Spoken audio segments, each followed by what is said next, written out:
Welcome to the NHL Wraparound podcast featuring Neil Smith, President General Manager of the 1994 Stanley Cup champion New York Rangers, and longtime ESPN NHL veteran Vic Morren. Together, they share no-nonsense opinions on news and issues around the National Hockey League.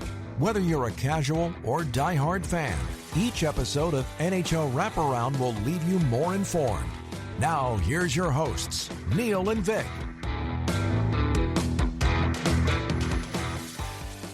Welcome to NHL Wraparound for November 5th, 2025. Vic Morren, Neil Smith, and shortly we will be joined by the Executive Vice President and General Manager of the Winnipeg Jets, Kevin Cheveldayoff, who, Neil, was one of our very first guests back in February of 2024. And an episode which did tremendous numbers. I think the Manitoba faithful, everybody tuned in to see Kevin Cheveldayoff at that point when they were doing so well in February of 24. That was a good one. Kevin's an entertaining guy and very knowledgeable. The Jets kicked off a 6-game road trip on Tuesday with a loss in Los Angeles, but nonetheless remain right near the top of the NHL standings. They were actually at the top before falling on Tuesday, but still a great story there and a very, very sound team. And we really look forward to speaking to Kevin about that. Well, and I look forward to speaking to him about how he did such a good job in the offseason of making up for his losses, Steelers and so on, that left the Jets, but he was able to patch it back in much the same way as Bill Zito has done in Florida. We'll look forward to that conversation shortly. But first, 3 things that you need to pay attention to.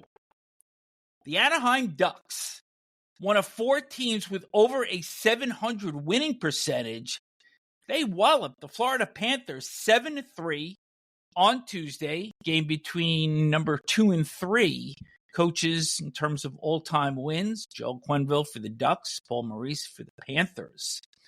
Cutter Gauthier, his first career hat trick and an assist. He's one of 5 players to reach 10 goals this season. How long is it before this start by Anaheim becomes the reality of, yes, you've got to really take this team seriously, or are we there already? No, I don't think we're there already, although I'm not saying that they're not a team you got to take seriously, but I don't think that they're a 700 winning percentage team. I think that they're going to come back to earth at some point, but it's a great start for them. And Vic, as we say every year, starts are very, very important. The early part of the season, the first 10 to 15 games is so important. If you get off to a really good start like they have, you've almost given yourself a playoff spot already. And there is that thing out there about the dreaded November 1st. And, you know, teams have already put themselves out of the playoffs or put themselves into the playoffs. Yes, we're talking about the extremes, but it's true. And if you're one of those extremes, you know what? You're going to have to really go bad to make up for that, how good you played in the very beginning. The next benchmark will be American Thanksgiving towards the end of the month, but this was the first test of 4 heavyweights that the Ducks have on their schedule. They certainly passed this one with flying colors on Tuesday. They have Dallas, Vegas, and Winnipeg coming up in their next 3. And just a little side note, in the third period, as part of a 3-goal third period where the Ducks had a 4-3 lead and were able to draw off against the Panthers, 2 of those 3 goals, Chris Kreider, Jacob Trouba.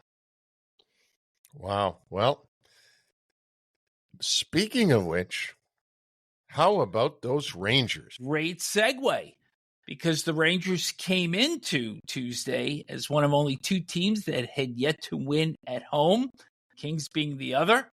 We already know that the Kings won. So the Rangers Now 0-5-1 at Madison Square Garden this season.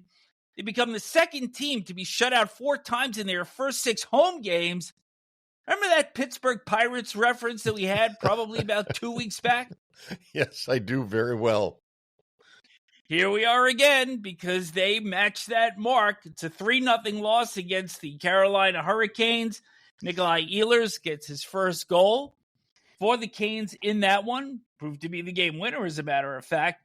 Remember that vaunted Rangers power play from their President Trophy winning season of 2 years ago? Yep.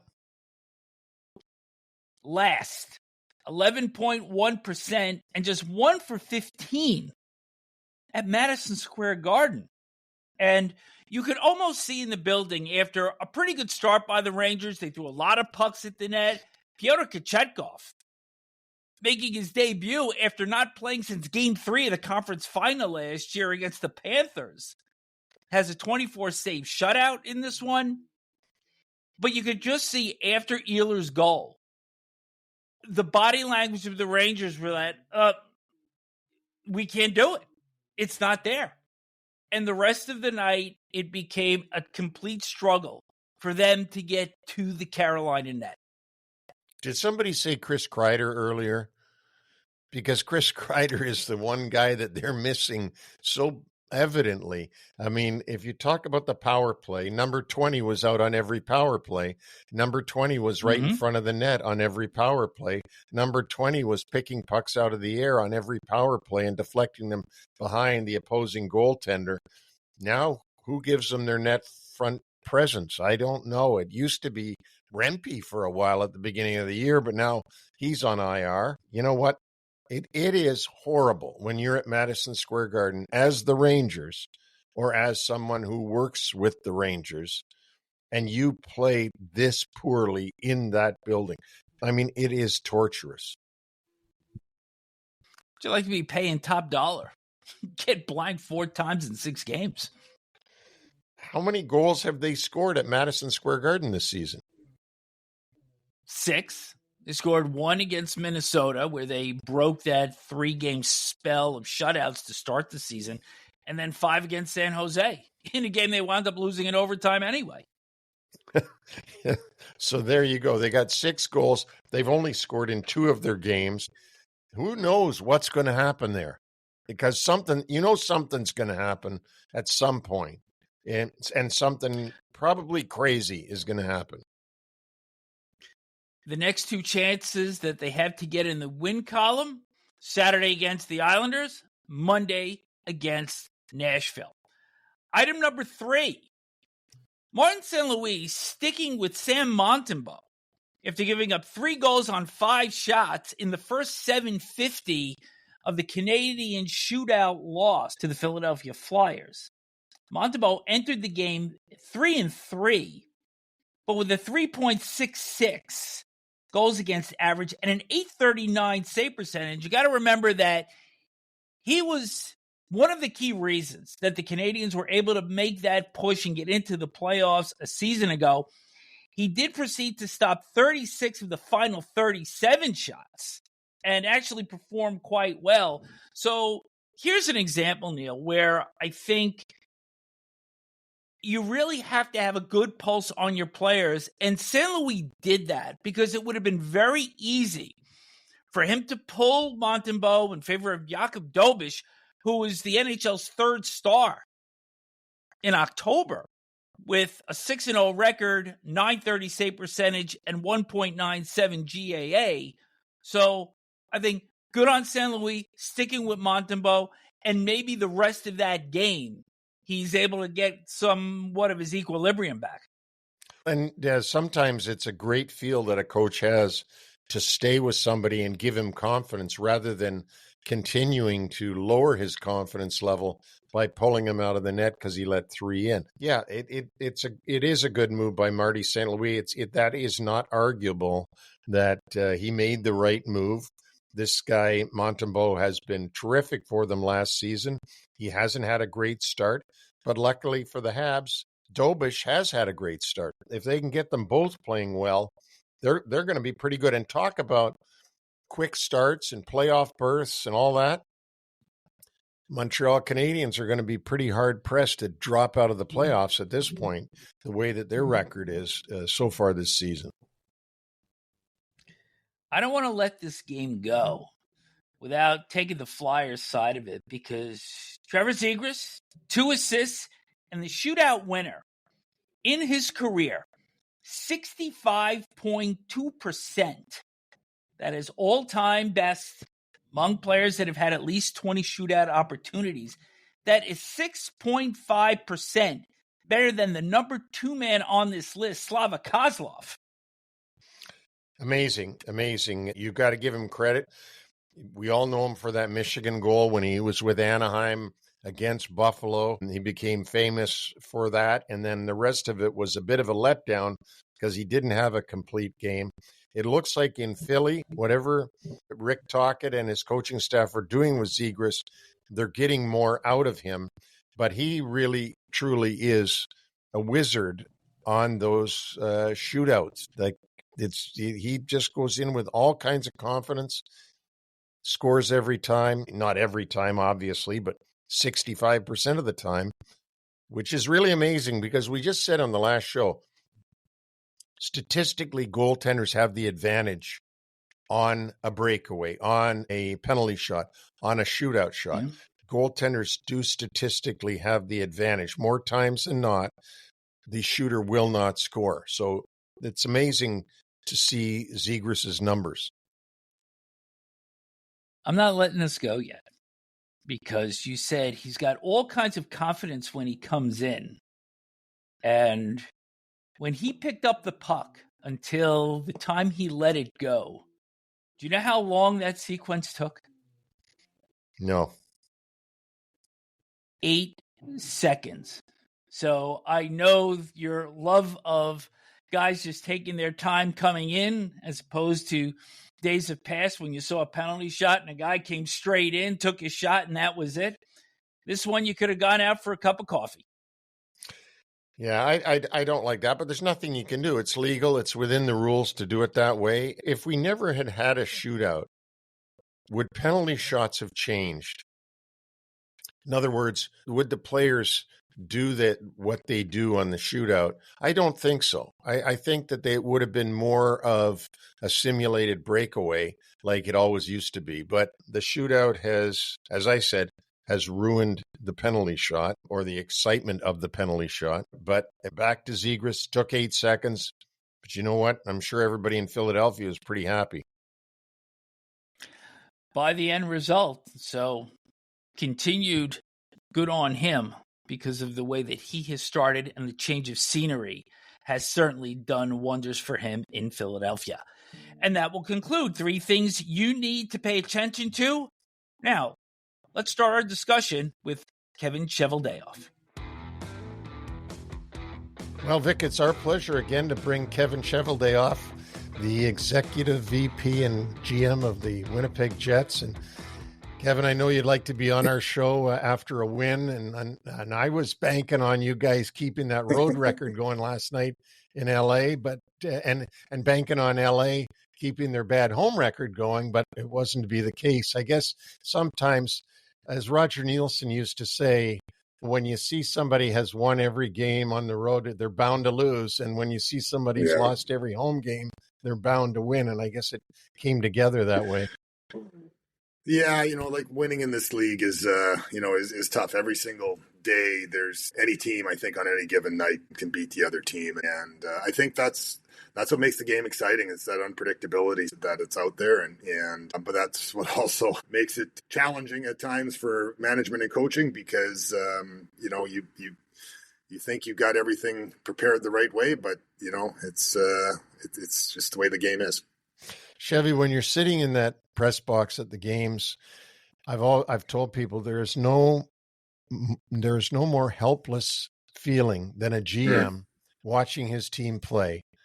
You're helpless to whether they play great or you're helpless to whether they play really poorly. And I would imagine in the league today, just as what you said with the parity in the league and the fact that you can win or lose on any given night must make you feel even more helpless than you already feel. Yeah. I've always likened it to feeling like you're 100% responsible of what you have zero control over. And, it's one of those things where, at least when your kids played hockey, you could yell and scream and stuff like that, and can't do that up in the press box. Although some guys probably do, but it's an interesting time because again, you've got a very compressed schedule, so you know that on in an 82 game season, you're not going to have your A game all that time. But that being said, given the nature of what we have this year in an Olympic year, that can be amplified because you're playing three and 3/4 games a week or something like that. I think is the average, and I think it was only maybe 3 1/4 games a week last year. So again, it's there's injuries, there's different things like that. Obviously, we're very excited to have Adam Lowry play his first game last night. That being said, maybe that you get a little bit of a letdown when you get your leader back in the lineup. You maybe take a little bit of a deep breath. So those are the phenomenons of the game that you try to control but again, injuries, those kind of things are just things you can't plan for, but you got to hope you have the depth to overcome. Well, you certainly have had the depth for the last 3 years. Last time you were on with us, it was not last season, but the season before, which was 23-24. And we were talking to you about the fact that you were able to get Scheifele and Hellebuyck signed to long-term deals and keep them in the fold. And you talked about how much they wanted to win a Stanley Cup as a Winnipeg Jet. And that was their motivation to stay with you and stay with the Jets.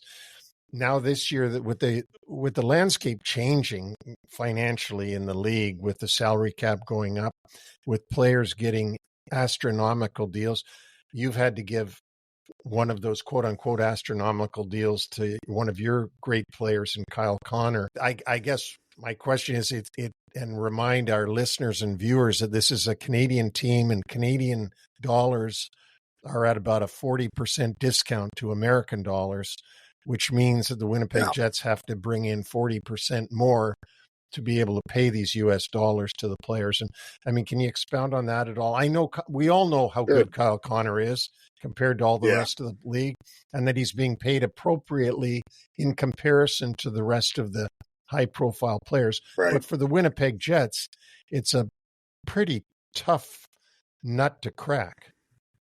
Yeah.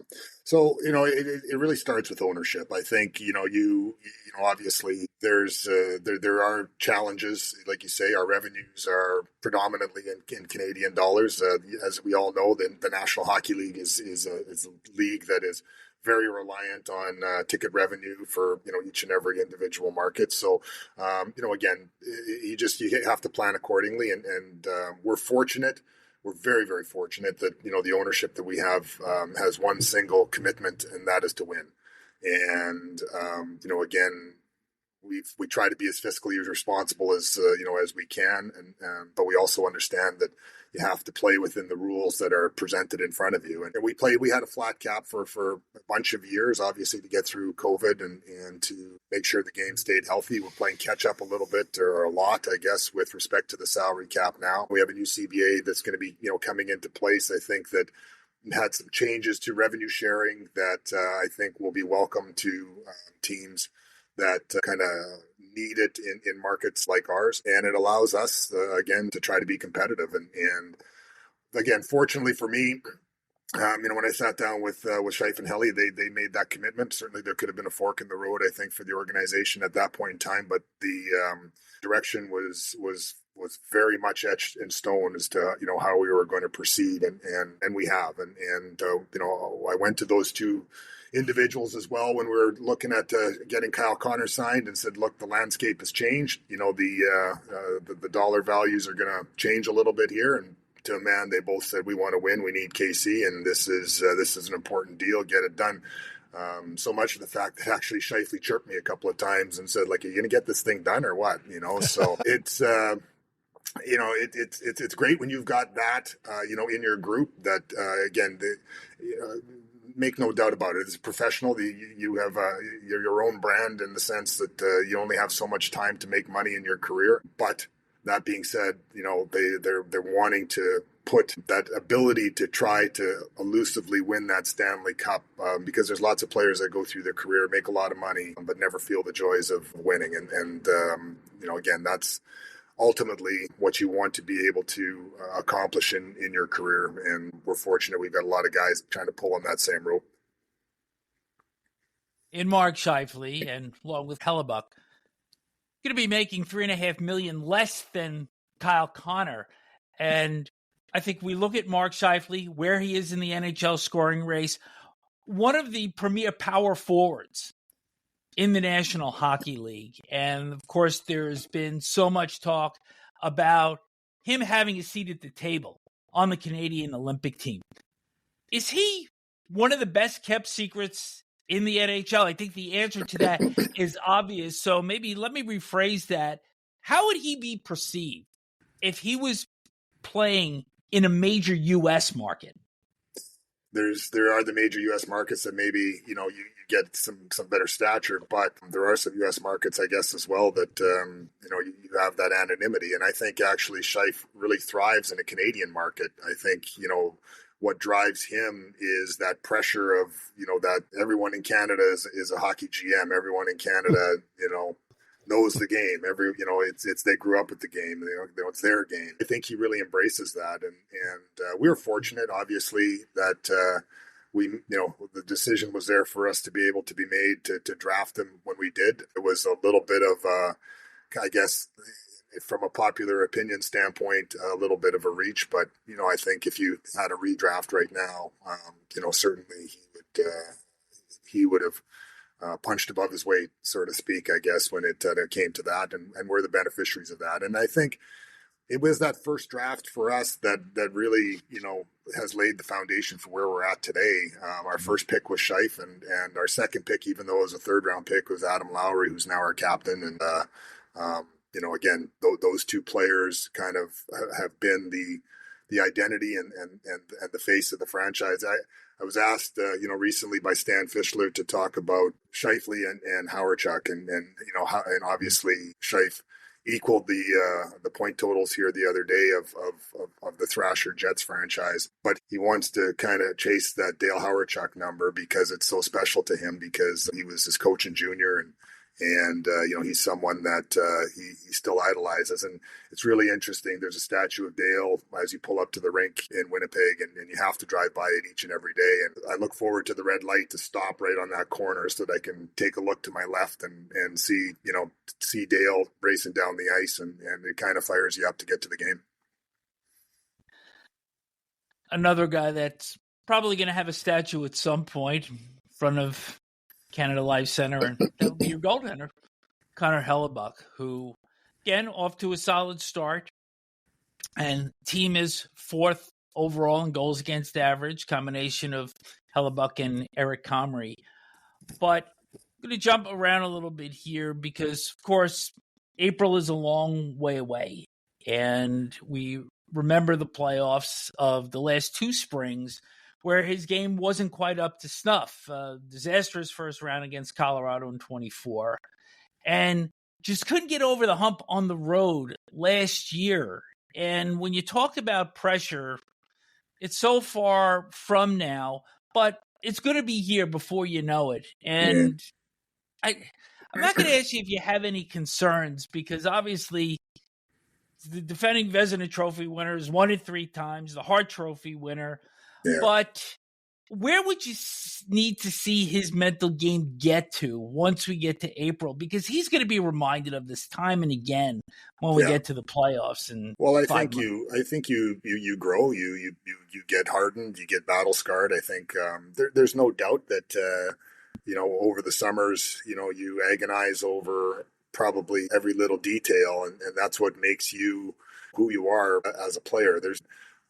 He's won Vezinas, he's won the Hart, and you can tell him anything you want. Those are great accolades, but he is really driven to want to win a Stanley Cup, and that's the important thing. And there's no magic answer here. There's no you should do this and this will happen. And again, that's why it makes them great players. I see the drive, I see the thirst to want to learn.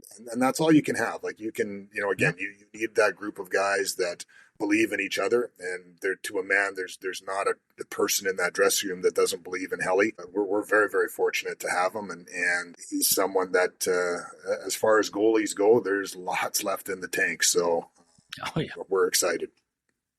Kev, you had to, in the off season, just for fun, I'll say, put on a Bill Zito hat a little bit because you had to look out for your club and replace a real important player, Nikolai Ehlers. You also had to replace Mason Appleton that went to Detroit. Ehlers, of course, went to Carolina. How did you deal with that? And how does a GM in today's NHL with a good team like Winnipeg, President's Trophy last season, how do you deal with this? Well, the Ehlers thing didn't necessarily come as a surprise to us. We had many conversations over the course of time. And, that's why you did hear his name out there on potential trades or different things like that. If I felt there was something that could have helped the team, in a short-term and long-term situation, we would have looked at it. But we just felt that it was a great opportunity to try to win with that group of guys that we had. And Nikolai gave us the 10 best years of his career. And he earned the opportunity to move forward. And, again, we're happy for him, but, the opportunities, now is we need to find the next Nikolai Ehlers within our organization. We have a mixture of obviously veteran guys that have committed to us for many, many years. And we still have a crop of young guys that, are going to be getting their opportunity. Neil, as any general manager, you're always getting phone calls from agents and saying, give my kid a try. Well, we've got some kids here right now that we're giving them a try. And that's where it was. I keep telling the story of Kyle Connor. He has his, he goes to college his first year. He has just a massive season, record-breaking rookie season in college hockey. Arguably should have won the Hobey Baker. Comes out of college the next year and doesn't go right to the National Hockey League. Goes to the American Hockey League and and learns and plays well and gets some opportunity, but not nearly the opportunity probably they want. The next year starts as well, and right at the beginning of training camp, I remember Paul Maurice saying to me, he needs to go down. I'm like, he needs to stay. He's like, no, he needs to go down. I said, well, all right, we've got the numbers right now, but if we're going to be a team that's going to compete, we need him to come back. But to Casey's credit, he went to the American Hockey League, lit it up. We had an injury and he came back in, and I think he ended up getting 30 goals that year. But, again, everyone's path to the National Hockey League is going to be different. And as an organization, you try to find those prospects that are going to, plug and play when, things move on for various different reasons. You've got Gabe Vilardi and Alex Iafallo. Who is more likely to really step into kind of the space that Ehlers is vacating? That's a very difficult set of footprints to certainly fill. But which one of those two players in particular appear more primed to be ready to take that next step for you? Well, I think Al Iafallo is more like the Swiss Army knife. He can go up and down the lineup and play. I don't know that I'm necessarily pinning the hopes of 50 to 60 points on Al, but Al plays his role, and Al extended with us last year as well for 3 more years, which again showed the commitment to us. Gabe Vilardi, again, young player still coming into his own, signed for 6 years with us, moving forward. So the commitment is there on his part to want to see this through with the group. He had a good I don't want to say breakout year because he was trending in those directions as well, but he had a good year last year. We're looking for him to continue that. He's a big part of the Scheifele, Connor, Vilardi line. Again, the guy that I'm excited to see what he can take to the next level is a Cole Perfetti. He's had some injuries early in his career. His first 2 years, he was hampered where he couldn't finish the seasons. This year, unfortunately, he wasn't able to start the season, with an injury, but I think, we're on a 2-week road trip here. Hopefully he's poised to maybe join us at some point in time on that road trip. But, again, very, very intelligent player, very smart, high hockey IQ. So we'll see. Obviously, we've got lots of different faces in the lineup this year. Jonathan Toews is still kind of coming into his own. I think, the interesting thing is usually you're excited to have those young players come in and see where they can start the season and where they finish the season. But we've got this young 37-year-old that I think we're real excited about I think his end of his season is going to be much better than not that his start of the season is bad, but I mean, he missed 2 years. So he's still kind of, his game's still rounding into place. So those are the things that, again, you have to monitor and bank on and see how some things go. And Kevin, talking about Jonathan Toews, when you made that signing in the offseason, I thought there was a no downside to it. In my opinion, this was my opinion, was that a Winnipeg native, a captain of 3 Stanley Cup teams, a team that perhaps hadn't achieved yet what they want to achieve in the playoffs. And here you're bringing a guy into the locker room that can settle down a locker room, maybe when they get a little bit nervous. At least that's what I did as a GM, and bringing in all those Oilers, if you remember back in the day. Yeah. So did that go into your thinking about Toews and his leadership qualities? Yeah, certainly it's a real benefit to have that. Obviously, the hometown boy, the story that that's there. That's an exciting thing. But when I sat down with Pat Brisson, JT's agent, I said, like, this, the storybook stuff is one thing. I said, we're getting JT here because we still think he can contribute, and I know enough about him as a person that he's not going to put himself out there if just for the sake of doing it. He's going to put himself out there if he feels he can play at the level that that he holds himself accountable to. So, that was exciting. I think, obviously, fortunate that we were able to structure a little bit of a incentive-based contract that helps us a little bit in the now and maybe gives some upside benefit if we have great success in the playoffs, and just trying to find ways to kind of give the team a little bit of a different look without, having to do anything crazy. And so again, it's exciting. You watch him; he's like in I think the high 50s, almost 60% in faceoffs. So he's been good at that, and that never lost. But game by game, you start to see the little things like puck protection and using his size, using his body. His wingers have changed, a little bit just simply because of injuries and different things like that. So, when Perfetti gets into the lineup, Ben Barron's out right now, and Barron comes back in. Again, I don't know that you ever truly get your full complement of players, but, you keep on kind of looking at the board and kind of, trying to, throw something into that wishing well to get, all those guys healthy to really see what you have. Again, I think having, Scheifele, Toews, Lowry, Barron down the middle, all these guys are 6'3" plus, and hopefully that's something that can help create our identity as we move forward. I wanted to mention to you Gabriel Landeskog on Colorado, because I always marvel at the two of them, Jonathan Toews with your club and Gabriel Landeskog with Colorado, and both of them missing so much time and then coming back and playing it. To me, it harkens back to Mario Lemieux missing a whole year with cancer treatment and then coming back in and winning MVP. I mean, it was just phenomenal. And I think these two guys too. I wonder, do you ever think about Landeskog and Colorado's going through the same thing? Yeah, unfortunately, I think about Colorado too much because they're in our division. But,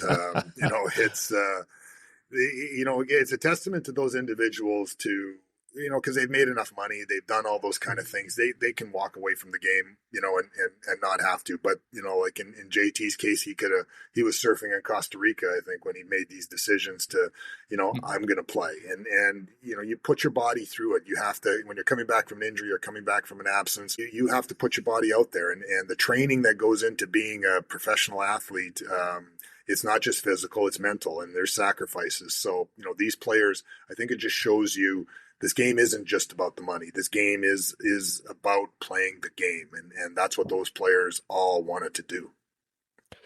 It certainly is a testament. I don't want to let you go without talking about Scott Arniel. When you were with us 2 seasons ago, we talked about Rick Bowness and his job that he did for Winnipeg at that time. Scott Arniel, in my opinion, should have been a lot closer to winning the Jack Adams Award than he ended up being. And I think I've told you that before, but talk about Scott Arniel and the difficult situation he's been in to take over a winning club and keep it winning. Right. So, there always is that, I guess, and I can't say I've coached at the highest level, but when you're following a guy like Bones, who had great success, with us, was a runner-up to the Jack Adams, as well in his own right that year. And not that we planned it, but we had a little bit of a inkling, I guess, that there could be a succession plan, there. Like when we hired Bones, Arnie interviewed exceptionally well. And at that time, I just felt we needed that more senior guy. But it was getting Bones was important, but equally as important was having Arnie on staff. And the two of them were really, hand in glove, I think, with respect to how they believed and coached and thought. But one thing was for sure, when I sat down with Arnie, I didn't just hand him the job. We interviewed, we went through the process. And I said, look, I don't want to hear what Rick Bowness would do. I want to hear what Scott Arniel would do. And I think he really appreciated, just that level of understanding. Like Rick Bowness, was great, but you're in charge. And so, Arnie's, again, like many people in this game, he had a chance, early in his career to, coach in Columbus. And a lot of guys could have, gone the other direction and been bitter about the game and different things like that. But one thing that was really interesting when Arnie interviewed, even the first time, that we did when we hired Bones, but certainly the second time, was that year over year, he had learned something. And he would tell you, like, I would have done it this way before, but I do it this way now, and those are the kind of things that, you have to evolve, you have to grow in this game. You have to be willing to say, I have to change. I have to do some things. And that's why, again, I think he's had the success he has. You learn from so many people after that. He learned from AV, he learned from Bones, he learned, from Laviolette, like all those, great coaches. But he didn't just sit there and wasn't just their assistant. Like he found a way to grow all those years. And that's, I think, part and parcel why he's doing the job he's doing for us right now. I think too, Kevin, and to just finish off with Scott Arniel, I think that sometimes the top teams in the league, their coaches are overlooked for the Jack Adams because people say, well, he's got all the great players. And then they go to the coach of what they didn't expect to be very good, who ended up making a good standing in the league, and they give him the Jack Adams. I think I'll just remind you, you can tell Arnie this. I think Al Arbour, I don't even think he won it once during those 4 Stanley Cups in a row. But what people don't understand is it's harder to coach Mike Bossy, Brian Trottier, Dennis Potvin, and Billy Smith than it is to coach those guys down the ladder from them. Yeah, no, and it's funny. Like Arnie, we joke about it. Arnie says, "I'd rather be coach for many years than coach for the year." So it's individual awards. I think whether it's coaches, managers, players, they're wonderful, and certainly the recognition is well deserved in a lot of those cases. But again, there is one thing that drives him, and it's not the Jack Adams. It's the guy that has the trophy named after him is Lord Stanley. Yeah. Last one for me, Kevin, because the one area that we really haven't talked about here is your defense. And when you take this group in a collective sense, and you look at offensive skill, physicality, puck movement, defensive discipline in their own end, you'd be hard-pressed to find a better group than the 6 that you could put out there, and even depth with a 7th defenseman as well. Can you expound on them a little bit?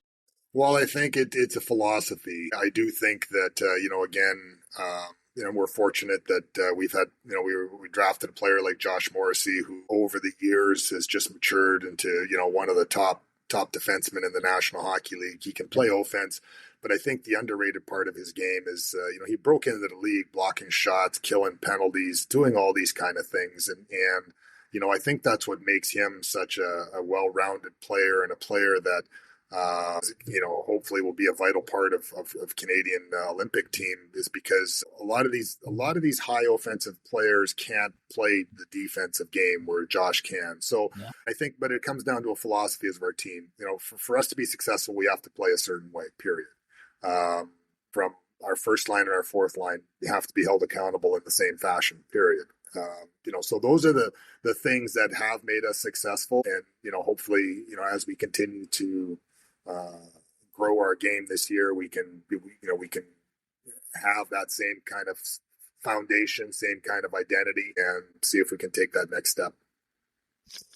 But you also have guys that support him so well, like Neil Pionk, Dylan DeMello, Logan Stanley, who's just a monster out there, and Colin Miller, Luke Shen, and of course you got Dylan Sandberg on IR right now. I was just looking a day ago just to see if there was any publication there that had opinion on what was the best collective defense in the NHL, and the HockeyWriters.com actually had the Jets, and I had a hard time disagreeing with that. Yeah.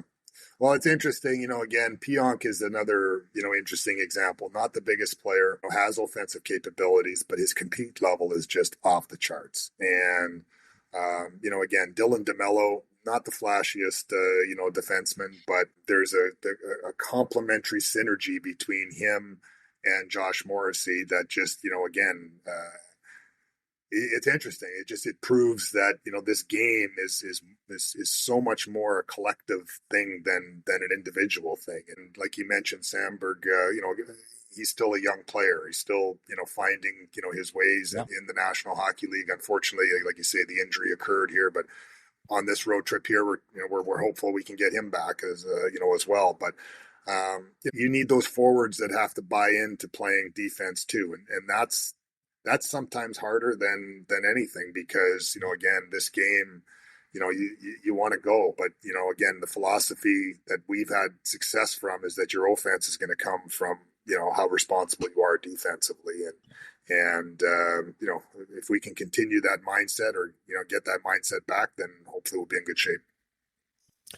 Well, Kevin, this has been a great fun, hopefully for the listeners, to enlighten them to the Winnipeg Jets a little bit more. And it's early in the season, but you've got the Utah Mammoth, who would have ever thunk it, sitting right there with you. And then the surprising Anaheim Ducks with their win last night are right up there too. So it's stunning. But you in Colorado and Dallas, and you'll be fighting all year. And we just appreciate you coming on and telling the listeners the stuff about Winnipeg. And you're doing a great job there, obviously, for the longest time. And we really do appreciate your insights.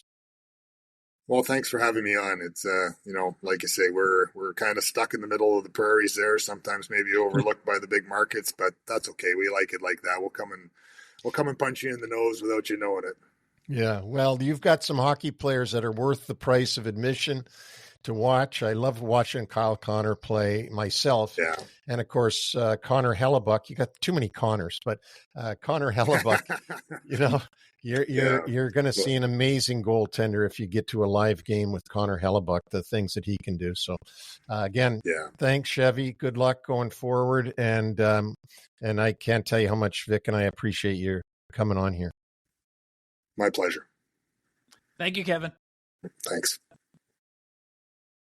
Neil, I think it's so important for us to make certain that we are hitting the most topical teams in the NHL. And I know you and I debated on which way we wanted to go for this week, and we landed on Kevin Cheveldayoff, who, of course, we had about a year and a half ago. But the fact that he has been able to keep this club not only competitive, but at or near the top of the league with the NHL's smallest market and the financial constraints that he has with the exchange rate of the Canadian dollar and these big contracts that he's had to pay out.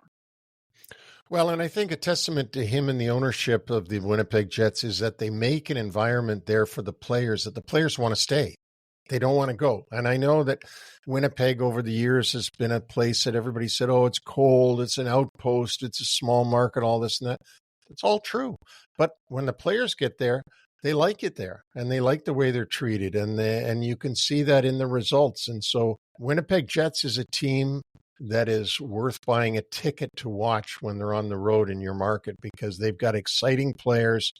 And as you said, they're near the top of the league for the last 3 or 4 seasons.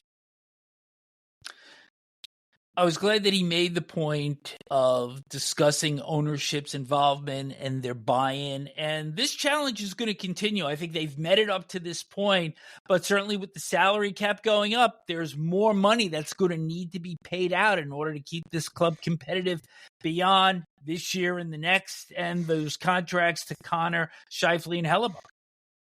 And, as we said, the exchange rate today officially, and it's always lower than what the official exchange rate is, but it's $1.41 Canadian to make up a US dollar. So that's pretty darn hard. Imagine the amount of money that they've got to bring in to compete with US markets in US dollars, because the National Hockey League pays all contracts in US dollars. So, but I also want to say that I think when you talk to Kevin Cheveldayoff, or you see him on our podcast or listen to him, his personality does come through as to why they have a cohesive group there. And when he's a gentleman, he's a very intelligent gentleman, but he's a gentleman and he's a team guy. And this is why the Winnipeg Jets are where they are, because you have a great leader in Kevin Cheveldayoff. And I think it's important for us, as I said before, to make certain that we give the proper attention to clubs that don't normally get that kind of attention, such as Winnipeg. Very, very true.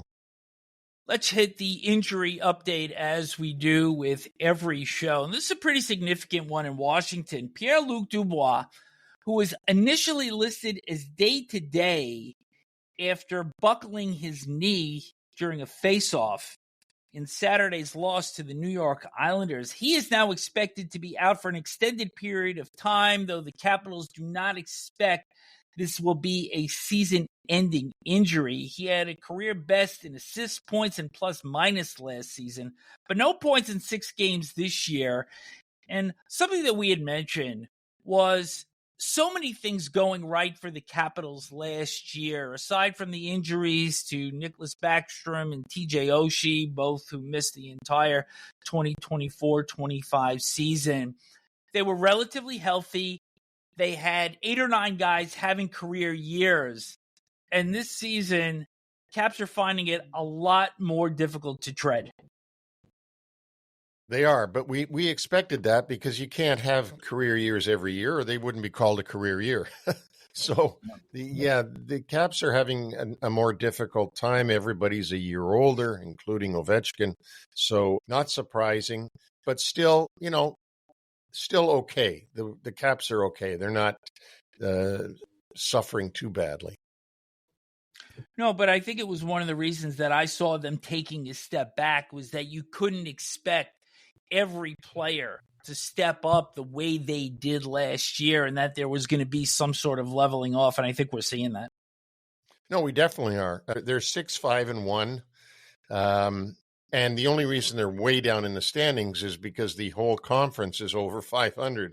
So even with a 542 winning percentage, that still puts you in 9th spot on the wild card run. But by the way, ahead of the 2-time Stanley Cup champs, the Florida Panthers, who are exactly at 500, it's 6-6-1. So imagine 6-6-1 and you're last in the conference. It's stunning math. And no reason to think that the Eastern Conference is not going to continue as close throughout much of this season. So, other news, Tyson Foster, Flyers forward on IR after blocking a shot in Saturday's loss to Toronto. Game in Montreal was the second consecutive that he missed. On the return side, Robert Thomas for the St. Louis Blues came back on Monday after missing 4 games with an upper body injury, had a goal and an assist as the Blues snapped a 0-5-2 skid with a late win over Edmonton. Quinn Hughes, Canucks captain, returned on Monday after missing 4 games with a lower body injury. He played 28 minutes and 4 seconds in the Canucks win in Nashville on a goal by Brock Besser with 2 seconds left in overtime. Some significant injury news coming out of Pittsburgh, with 3 players now landing on IR for significant periods of time. Goaltender Tristan Jarry, who played the entire game on Monday in Toronto, that 4-3 loss to the Maple Leafs, now out a minimum of 3 weeks with a lower body injury. Noel Acciari, who left in the first period of that same game, out a minimum of 3 weeks with an upper body injury. And Justin Brazeau, who was off to a great start, out for a minimum of a month with an upper body injury. So now the Penguins, who have gotten off to that nice 8-4-2 start, their depth certainly going to be tested. Also in that game in Toronto, William Nylander returned after missing 3 out of the last 4 games with a lower body injury, had 2 goals and an assist in the Leafs' 4-goal third period comeback over the Penguins. So as we segue out of the injuries here, this was quite a reality check for the Penguins because they had a 25-8 edge in shots through the first 2 periods, completely bottled up the Leafs, who were skating aimlessly for the better part of the first 40 minutes.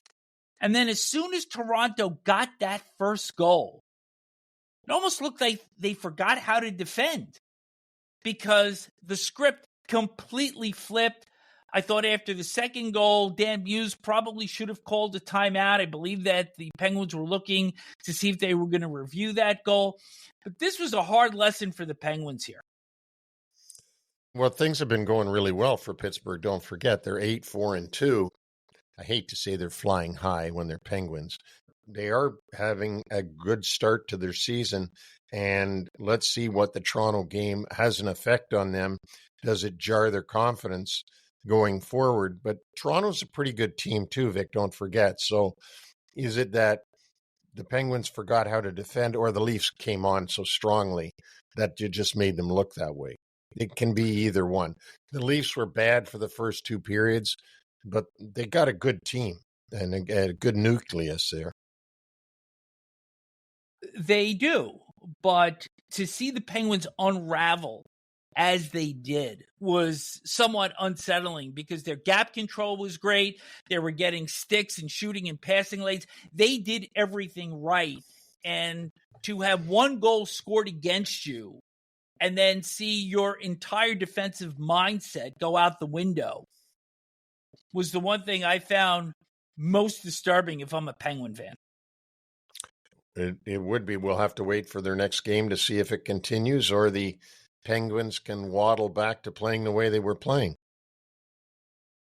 On Tuesday, Minnesota ended a 6-game homestand with a 3-2 win over the Nashville Predators. You remember, just mentioned that the Preds lost with 2 seconds in overtime on Monday. But on this one, they actually force overtime on the game-tying goal by Steven Stamkos with 3 seconds left in regulation. But the interesting thing here was the game-winning overtime goal by Marcus Johansson. After goaltender Justus Annunen displaced the goal with his foot, but play continued, and Johansson slid the puck across the line after hitting the side of the net as it was turned sideways. And after review, this goal was allowed to stand. You took a look at this. Give me your thoughts. I think it's just BS that it's a goal. It was ridiculous. The net was off. It was sideways. Johansson hit the side of the net first and then took his own rebound and put it over the line. The goaltender clearly wasn't trying at that point because the net was so far off, and the referees let it stand. Now, if anything, it should have been a deliberate displacement of the net by the goaltender, which would have resulted in overtime as a penalty shot. But that was the best that the refs could do. I don't see how the refs, and I don't know if they consulted with Toronto on this and the people in the war room, and everybody came to the decision that it should count, but it shouldn't have counted. I don't care who tells me it should have counted. It should not have counted. Usually it's play continuation and that Johansson got the first shot and hit the side of the net. I thought if that one goes in, it's fine. But that the net actually got the puck back to him so he could make a move and then put the puck over the goal line, I thought the play should have been blown dead also. And I may have to put a call in to Dave Jackson to get what the interpretation actually was on that rule. Yeah, you got to do that. I mean, to me, it looked like shinny hockey. It's like there's no referees out there. The net came off. Now it's up to the players to decide whether they're going to count it or not. On Wednesday, and this is one of these things that you start to get tired of talking about, because last year it was Ovi chasing Gretzky's record. Now it's Ovi trying for 900 again. This time Wednesday against St. Louis. He'll also play against Pittsburgh on Thursday night. Ovechkin has just 2 goals on the season and none in his last 4 games. And even he's admitted he's clearly struggling at this point. We just talked about the Washington Capitals and guys having career years, and the entire thing last season at some point turned to the success of getting Ovechkin the record away from the team success. I really believe that. And you know what? He is another year older. He turns 40 this year. I'm sure it gets harder for him, as it would for anybody. And he might not have that continued extra motivation that he had last season that made him look like he was in the movie Cocoon, the way he could play at 39. So let's see how he does the rest of the year, or when he comes out of this. I'm sure he's going to start to score at some point, probably not at the rate that we're used to seeing him score, but probably at a rate that everybody else would be happy with if it was their game. He's such a great player. I think he's a great ambassador for the league. We always talk about Sidney Crosby being a great ambassador, which he is, bar none. If current players, if I had to take one guy and say, this should be the model of what it is to be a National Hockey League player, I'd say Sidney Crosby. But Ovechkin's up there too. You never hear him involved in untoward stuff off the ice. He doesn't do anything on the ice that embarrasses the league. I can't remember him ever embarrassing the league or the Capitals or anybody else for that matter. The fact is that he's Russian, and that sometimes in this political world that we live in, he gets asked about things going on in Russia. His answers may not be the ones that all Americans would want to hear, but it's kind of unfair when you're put in that situation. Of course, you're going to defend, to some extent, you're going to defend where you're from and your homeland. Going back to Ovechkin, I think he's a easy first ballot Hall of Famer. I mean, as soon as you can get him in, he'll be in, along with Sidney Crosby. And what a great 20 years we've had of watching these two guys together play in the league at the same time. It's almost like Wayne Gretzky and Mario Lemieux. We got to see them play in the league together. Would you waive the 3-year waiting period that has been in effect for some time now for these two players to get into the Hall? I would. I think that they're that emblematic of quality people and players in the league. You got to also remember that the league really hung their hat on these two players coming out of the lockout in 2005. Yeah, and boy, these guys have really shown up for the league. That's for sure. I mean, both of them. 2 decades plus worth. A couple of other notes here. The 2027 Stadium Series game has been awarded to AT&T Stadium in Dallas. Game will be played on February 20th, 2027. Commissioner Gary Bettman made that announcement on ESPN's Monday Night Football, where the Cowboys were getting thumped by the Arizona Cardinals. We see the sightlines of the various stadiums that these games have been in over time. And for the fans, it's a great experience to be at an outdoor game. But it's very difficult to see the puck. But when we saw the artist rendering of what the rink is going to look like, this actually could work because it's a symmetrical stadium. The rink will be right in the middle.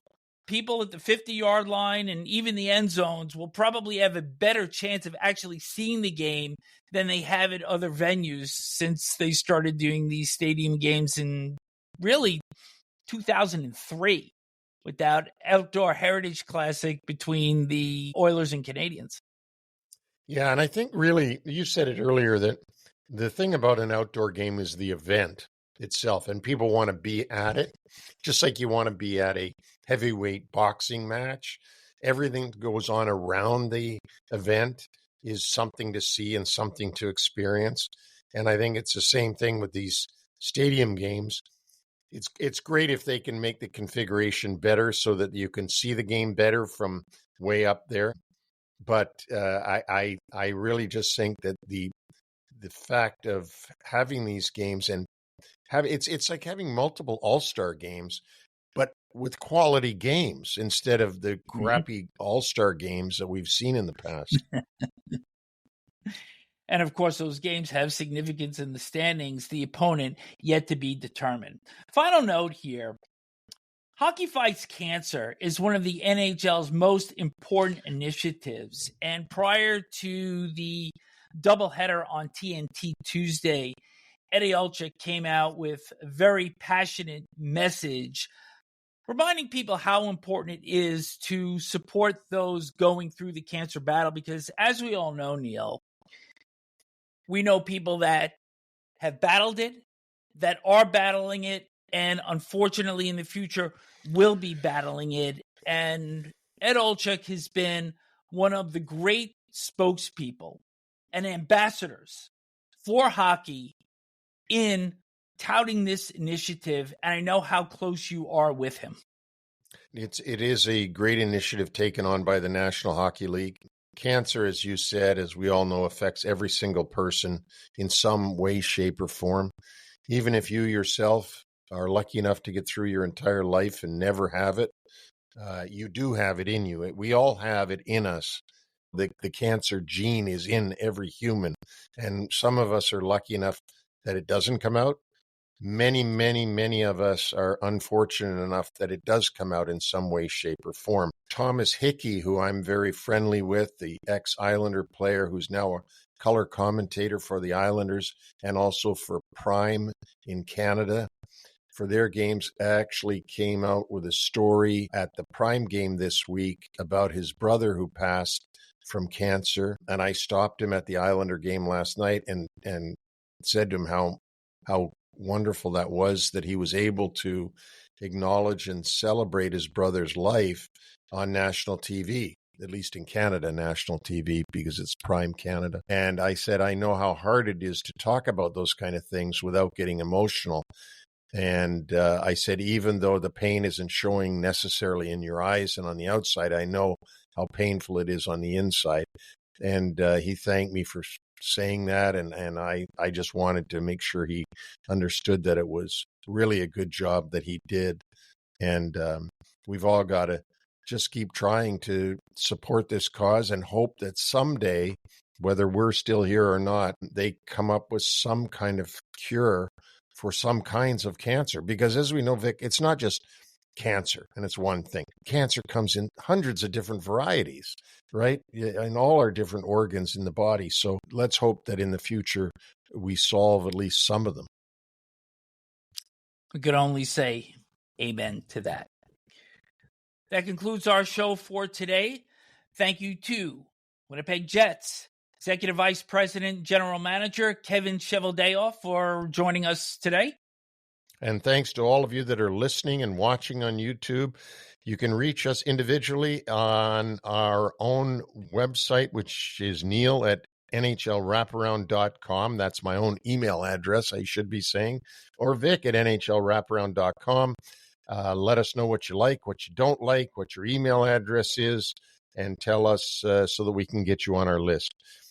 All of our podcasts are on all platforms, including Apple Podcasts, Amazon, iHeartRadio, Spotify, and I've already mentioned that we're on YouTube. So please watch, listen, and subscribe. Our website, NHLWraparound.com, with our complete history of all of our podcasts and all of our franchises. We also have the latest on New York Centric from Patrick Hoffman, Neil's Nuggets, and Smith's Picks. So you are 4-1-0 on Tuesday. You have a .611 winning percentage for the year. That would be third place in the Atlantic, and you would be wild card 2 in the Western Conference. Just want to give you a little bit of perspective there, buddy. It's tough. It's tough to pick the right teams every night in this league. You never know. You never know. The things that you think are sure bets end up being bad bets. So I'll keep doing it every day, the rest of the season. You want to get a tip on who's going to win, or at least get a 6-11 winning percentage shot at who's going to win. Go to NHLWraparound.com and take a look at Smith's picks. And don't forget to subscribe, because we want to get to 1,000 subscribers as quickly as we can. And if half of you that have subscribed to this point tell one friend, or all of you have half a friend to tell, we'll get to that mark sooner than later. That's my math. Half a friend. Take care, folks. We will have short shifts on Friday and next Monday, and NHL Wraparound on Wednesday the 12th will be joined by the general manager of the Utah Mammoth, Bill Armstrong. Take care, all.